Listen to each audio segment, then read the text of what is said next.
आज हम कुछ इम्पोर्टेंट इंटीग्रल्स देखेंगे डेफिनेट में, जो कि अगर आपको कोई ऑब्जेक्टिव पेपर देना है तो डायरेक्ट याद होना चाहिए और बोर्ड में भी प्रूफ करने के लिए आते रहता है। और अगर याद है और ऑब्जेक्टिव पेपर है तब तो आप डायरेक्टली टिक भी कर सकते हैं। तो हम कुल 6 इंटीग्रल देखेंगे। सब में कॉमन क्या होगा कि लॉग के अंदर में होगा ट्रिग्नोमेट्रिक फंक्शन। सभी 6 ट्रिग्नोमेट्रिक रेशियोज होंगे, sine, cos, tan, cot, secant, cosecant. Limit हमेशा यही होगा 0 to π/2 और x के रिस्पेक्ट में ही इंटीग्रेशन होगा। तो स्टार्ट करते हैं। पहला हमारे पास है 0 to π/2 log sin x। ठीक है, अच्छा तो स्टार्ट करते हैं।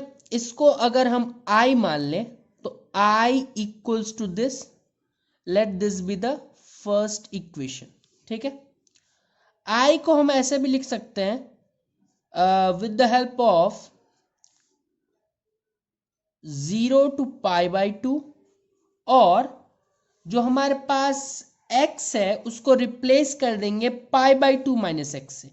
x को upper lower limit plus upper limit minus x से रिप्लेस करेंगे तो हमारे पास आ जाएगा log साइन के अंदर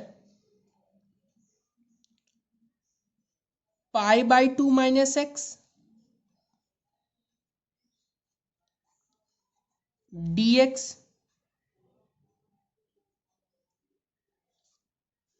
साइन π/2 माइनस थीटा क्या होता है, कॉस थीटा। तो आई हमारा हो जाएगा 0 to π/2 log cos x dx। ठीक है, इससे हमें एक चीज तो पता ही चला कि इक्वेशन नंबर 2 बन गया। दूसरा चीज ये भी पता चला कि इसका जो भी वैल्यू आएगा इस इंटीग्रल का वो सेम होगा इस इंटीग्रल के। मतलब साइन का प्रूफ कर लिया तो कॉस का भी वही आंसर होगा। ये हम यहीं पे हमने कंक्लूड कर दिया। ठीक है, अब फर्स्ट और सेकंड को ऐड कर देंगे तो i plus I will become 2i is 0 to π/2 log sine x वहां से और log cos x यहां से। ठीक है, dx। लॉग के कुछ प्रॉपर्टीज भी यूज होंगे आज, जिसमें से पहला हमारे पास है log a plus log b becomes log ab। अगर बेस सेम हो तो log sin x plus log cos x become log sin x cos x। 0 से लेके π/2 log sin x cos x। अब जब भी हमें sin x cos x दिखता है तो हम उसको sin 2x बनाने की तरफ हमेशा देखना चाहते हैं। तो 2 से मल्टीप्लाई और डिवाइड कर दे तो 2i विल बिकम 0 to π/2। अब ऊपर 2 से मल्टीप्लाई किया 2 sin x cos x बन गया विच इज sin 2x, और नीचे जो किया मल्टीप्लाई, ऊपर नीचे मल्टीप्लाई किया, ऊपर sin 2x बन गया, नीचे 2। ठीक है, ये हमारे पास आ गया। अब इसको हम लॉग के दूसरे प्रॉपर्टी पे आते हैं कि log a प्लस बी था तब तो log a भी बन गया। log a minus log b होता है तो log a बाई b बन जाता है। ठीक है, तो इसका अपोजिट भी ट्रू है। log a बाई b हो तो log a minus log b लिख सकते हैं। तो 2i इक्वल्स टू 0 से π/2 log sin 2x अलग लिख लिया minus log a minus log b, integral लग जाएगा उस पे भी log 2। अब इसमें ये कांस्टेंट टर्म है, बाहर आ जाएगा, अंदर dx बचेगा। dx का इंटीग्रेशन सिंपली x होता है, लिमिट लग जाएगा उस पे log sin 2x dx।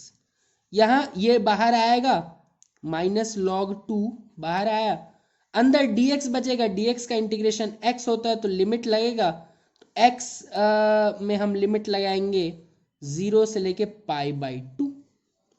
Finally 2i equals to 0 से लेके π/2 log sin 2x माइनस, अब π/2 माइनस 0 दैट इज सिंपली π/2, तो ये π/2 log 2 बन जाएगा। और अभी हम बता देते हैं कि इंटरेस्टिंगली जो हमारा आंसर आने वाला है वो इतना ही पार्ट होने वाला है। ये आगे का बताना अभी जरूरी नहीं था, लेकिन ठीक है, ये हमारा आंसर होगा इस इंटीग्रल का जो हम सॉल्व करना चाह रहे हैं। अभी देख लेते हैं। तो यहाँ तक तो हमने कर लिया। अब इसको हम लेट से कुछ देर के लिए I1 मान लेते हैं, क्योंकि ये अब इससे फर्दर सॉल्व नहीं होगा, इधर सॉल्व नहीं होगा, तो इसको हम थोड़ा बॉयल डाउन करने का कोशिश करते हैं, थोड़ा और सिंप्लीफिकेशन करने का कोशिश करते हैं इसमें। तो I1 को अब नज़र में रखते हुए आगे का प्रोसीडिंग्स चालू करते हैं। तो 2x को हम अगर t मान लें, ठीक है, तो हमारे पास यहाँ पे 2dx इक्वल्स टू dt हो जाएगा, ठीक है, या फिर dx इक्वल्स टू dt/2। और ध्यान रहे क्योंकि हम अभी डेफिनेट इंटीग्रल की चर्चा कर रहे हैं, तो लिमिट्स पे भी ध्यान देना होगा। जब x था 0 तो t 0, when x equals to 0 t equals to 0। x π/2 होगा तो t पाई हो जाएगा, x π/2 तो t पाई।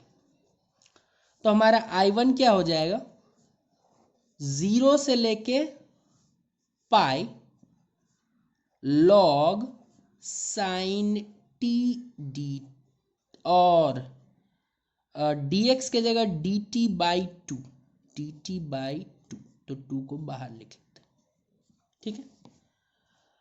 अब आपने प्रॉपर्टी पढ़ा होगा कि वेरिएबल चेंज कर सकते हैं हम।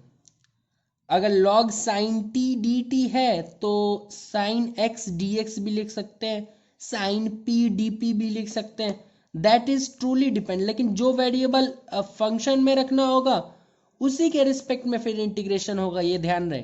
तो अगर हम x यहाँ लिखना चाहते हैं तो फिर ये dx अपने आप हो सकता है। तो हम लिख सकते हैं यहाँ पे integral 0 to a fx dx, ये प्रॉपर्टी का यूज कर रहे हैं, इक्वल्स टू 0 to a नहीं, सम a to b आप बोल सकते हैं, कोई भी लिमिट हो, a to b ft dt। मतलब कि वेरिएबल चेंज हो सकता है लेकिन फिर उसका dx dt में कन्वर्ट हो जाएगा, ये भी आपको ध्यान रखना। तो I1 हमारा अब हो जाएगा half 0 to pi log sin x dx। यहां तक हम आ गए। अच्छा, अब 0 से लेके 2a एक प्रॉपर्टी अब ध्यान रखते हैं।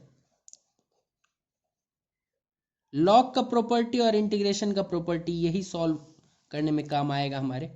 0 से लेके 2a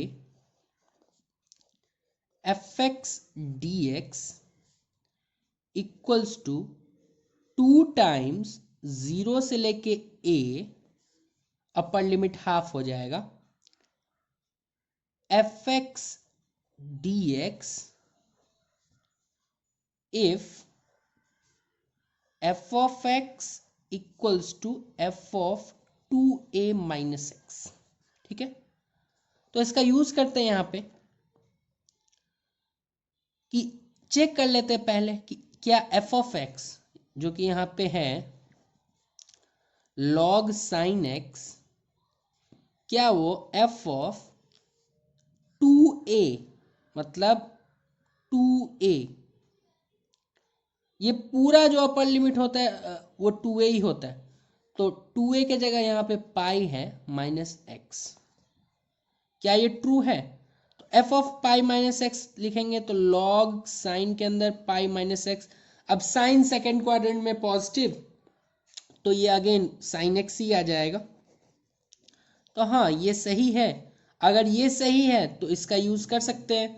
तो हम लिख सकते हैं 0 से लेके पाई log sin x dx will now become, upper limit आधा हो जाएगा तो 0 से लेके π/2, बाहर एक 2 निकल जाएगा और function log sin x dx ही रहेगा। ठीक है, तो इसको उठा के यहाँ रख देना है। तो हाफ इंटू, अब इस चीज का वैल्यू क्या हो गया, 2 टाइम्स 0 से लेके π/2 log sin x dx, ये हो जाएगा कैंसिल। ठीक है, तो हमारा जो I1 है वो 0 से लेके π/2 log sin x dx आ गया वापस। क्या यही I माना था हमने इनिशियली, I 0 से लेके π/2 log sin x, मतलब I1 जो कि ये था 0 से π/2 log sin 2x dx on solving comes out to be I only. तो क्या यहां से हम कंक्लूड कर सकते हैं कि I1 हमारा I ही है।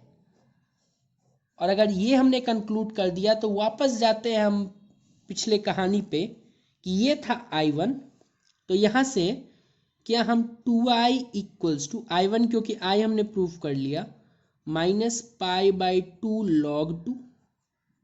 ठीक है, ये I इधर जाएगा तो I हमारे पास आ गया माइनस π/2 log 2। तो एक इंटरेस्टिंग इंटीग्रल था हमारा, I था 0 से लेके π/2 log sin x dx, वो आ गया माइनस π/2 log 2 के इक्वल, माइनस π/2 log 2 के इक्वल। ठीक है, अच्छा अब चलते हैं अपने सेकेंड इंटीग्रल पे।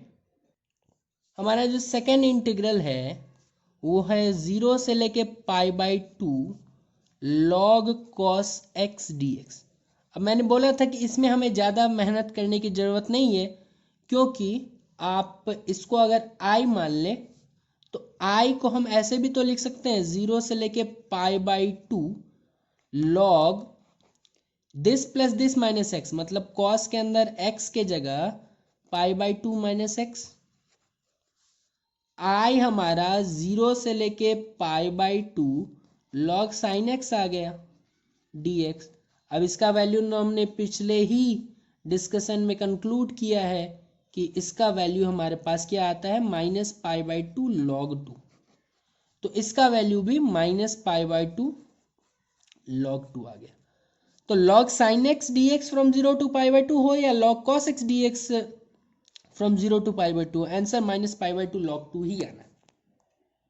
अच्छा, कोई आगे का डिस्कशन पूछे, मतलब अगर कोई पूछे अगर हमारा I है 0 से लेके π/2 log के अंदर साइन कॉस तो हमने देख लिया tan x, तब क्या करेंगे। तो ये और भी आसान है, क्योंकि आप फिर से वही प्रॉपर्टी लगाए, इसको फर्स्ट इक्वेशन मान लें तो I को हम ऐसे तो लिख ही सकते हैं 0 से लेके π/2 log x के जगह π/2 माइनस एक्स लिख दें, x के जगह π/2 माइनस एक्स लिख दे। ठीक है, अभी इक्वेशन 2 नहीं मानते, एक स्टेप और सॉल्व कर लेते हैं। 0 से लेके π/2 log, ये cot x हो जाएगा π/2 माइनस एक्स। अब ये इक्वेशन 2, इक्वेशन 1 और 2 को ऐड कर दें तो 2i इक्वल्स टू 0 से π/2 ही रहेगा log tan x plus log cot x dx। ठीक है, अब log a plus log b हमने पिछले पिछले इंटीग्रल्स में चर्चा किया है कि log a plus log b is log ab। तो 2i is 0 to π/2 log a into b, तो tan x into cot x dx। tan into cot reciprocal होते हैं एक दूसरे के, तो चलो आउट होके 1 देगा, तो 2i इक्वल्स टू 0 से लेके π/2 log 1। अब log 1 इंटरेस्टिंगली 0 होता है, तो 2i का वैल्यू हमारे पास 0 का इंटीग्रेशन 0, तो i यहाँ से 0 आ गया। That means 0 to π/2 log tan x dx is 0।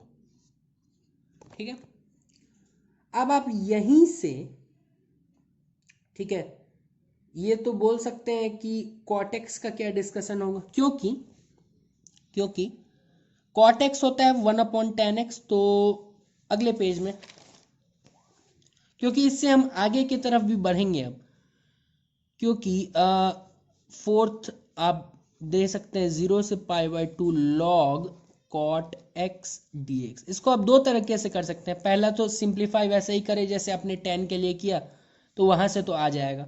दूसरा तरीका, आप लॉगरिदम का प्रॉपर्टी लगा सकते हैं, log x power n base a, तो n जंप कर जाता है, n log x base a हो जाता है। तो उसका यूज करें तो ये हमारे पास जो दिया हुआ है वो है 0 to π/2 log cot x is 1/10x। उसको हम ऐसे लिख सकते हैं 10x का पावर -1 dx। ये -1 जंप करके इंटीग्रल के बाहर फेंक देंगे, 0 से लेके π/2 log 10x हो जाएगा हमारे पास dx। अब इसका वैल्यू तो 0 होता है, 0 के सामने माइनस साइन लगा के कोई फायदा नहीं, 0 हमारे पास आ जाएगा। तो इसका वैल्यू भी 0 होता है। तो 4 हमने कर लिया, पांचवा और छठा भी ऐसे ही कर लेंगे लॉग के प्रॉपर्टी की मदद से ही। अगर आप बोले कि हमें चाहिए लॉग सीकेंट एक्स, बताओ लॉग सीकेंट एक्स क्या होगा 0 से π/2। तो फिर वही लॉग का प्रॉपर्टी, सेकेंड को कॉस का पावर -1 लिख सकते हैं, लॉग कॉस एक्स का पावर -1 लिख दो। इसको -1 को बाहर फेंक दें तो 0 से π/2 log cos x dx हो जाएगा। अब log cos x dx हमें पता है -π/2 log 2 होता है, माइनस माइनस प्लस, तो π/2 log 2 इसका हो जाएगा। तो इसका हो जाएगा π/2 log 2। अब आप आखिरी की तरफ भी बोल रहे होंगे बढ़ने के लिए, ठीक है, तो उसका भी देख लेते हैं कि सिक्स्थ में हमारे पास 0 से लेके π/2 log कोसिक की बात करते हैं, कोसिक एक्स dx। फिर वही बात 0 से लेके π/2 log, इसको लिख सकते हैं साइन एक्स का पावर -1 dx। तो 0 से लेके π/2 माइनस को बाहर फेंक दे, log साइन एक्स dx। और ये तो हमारा पहला ही आज का प्रूफ था, तो इसका होता है -π/2 log 2, -π/2 log 2, minus minus plus π/2 log 2 आ जाएगा हमारे पास, ठीक है। तो π/2 log 2, ठीक है, π/2 log 2। तो यहाँ से आप ये भी कंक्लूड कर सकते हैं कि 0 से लेके π/2 log secant x dx equals to 0 से लेके π/2 log cosecant x dx is π/2 log 2। और इससे पहले हमने क्या पढ़ा, 0 से लेके π/2 log tan x dx हो, या फिर 0 से लेके π/2 log cot x dx हो, दोनों का आंसर 0 होता है। सबसे पहले हमने क्या पढ़ा कि 0 से लेके π/2 log sin x dx हो, या फिर 0 से लेके π/2 log cos x dx हो, दोनों का आंसर -π/2 log 2 होता है। इसके अलावा हमने ये भी देखा कि किस तरह हमने 0 से लेके π/2 log sin 2x, ध्यान दें 0 से लेके π/2 sin 2x को जब हम सॉल्व करते गए तो वापस वो i के ही इक्वल आ गया, और i था हमारा log sin x। तो अगर x के जगह कुछ और भी हो तो उसको भी मैनेज करना हमें सीखना होता है, तो वो भी हम कर सकते हैं। तो 6 चीज़ हमने पढ़ा जिसको मैंने आखिरी में कंक्लूड भी कर दिया है। बहुत बहुत धन्यवाद आपका।